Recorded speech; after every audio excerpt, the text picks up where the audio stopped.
Thank you for tuning in. This is H&M Brighter Than Ever Moments on ESPN Cricinfo, looking back at the India-South Africa ODI series that's wrapped up with India coming from behind to seal a 2-1 win in Delhi.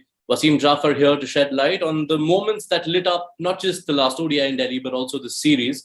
Wasim, this was a game that was dominated by India's spinners. Shahbaz was one who stood out, just got his maiden India cap, and he has performed impressively in the two outings he's got. Not so easy to get outings given the number of options that are there.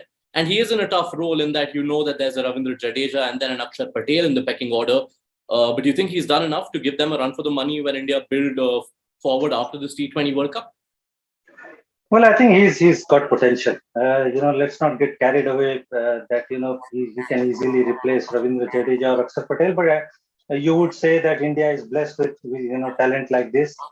So if anything happens, if somebody is injured or there's a form issue, then you've got Shahbaz Ahmed to look at because he can do both the parts really well. He can bowl, he can bat, and he's somebody who can hold number 5, 6 position and give you some steady overs. And he's an upcoming really good talent. So I'm really happy that he got an opportunity to showcase his skill, and I feel there's something to look forward to him.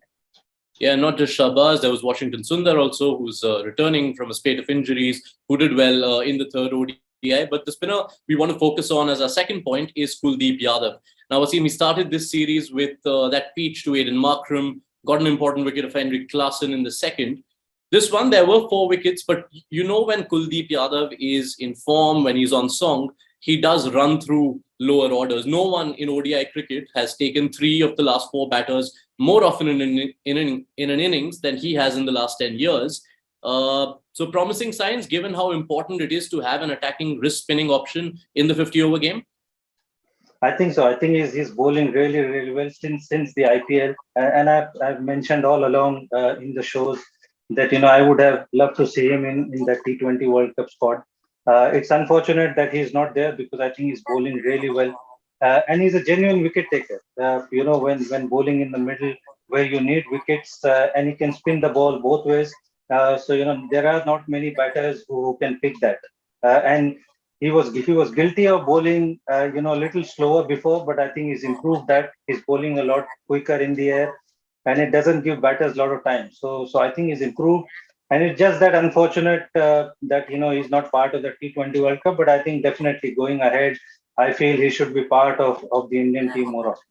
From the batting front, Wasim, this is obviously a series where Shreyas Iyer stood out as he has in the opportunities he's been getting in ODIs this year. Now, obviously, once this T20 World Cup ends, the selectors will sit down to sort of build a roadmap to the ODI World Cup, which is less than a year away now. How much do you think Shreyas Iyer has made a case, given that when you assume that all batting options are present, it again becomes a bit of a happy headache? Do you expect him to be firmly in the mix of things when India set out their ODI roadmap in a month from now? I think if you sit down now and pick the top 6 or maybe 7, then obviously Shreyas Iyer won't be part of that because Shikhar Dhawan and then Rohit Sharma, they'll open. And then obviously Virat Kohli, Rishabh Pant, KL Rahul bats in the middle order. And then you've got Hardik Pandya and Ravindra Jadeja. Those are our top 6 and 7. So obviously he's not going to be part of that. But going ahead when anybody, needs a rest or, there's an injury issues, then I feel Shreyas Iyer should be, part of that planning. Surya Kumar Yadav is also there. Sanju Samson has made his case, I feel. So, there are some 2 or 3 really tempting options. And 2023 World Cup is still a way ahead. So, whatever opportunity these guys get, or even, the big boys, when they come and play, the form will matter, going into that World Cup. So I think they've made their case, really strong by putting in performances. I think it's up to the selectors, but I'm sure Shreyas Iyer will be the first name that will come ahead.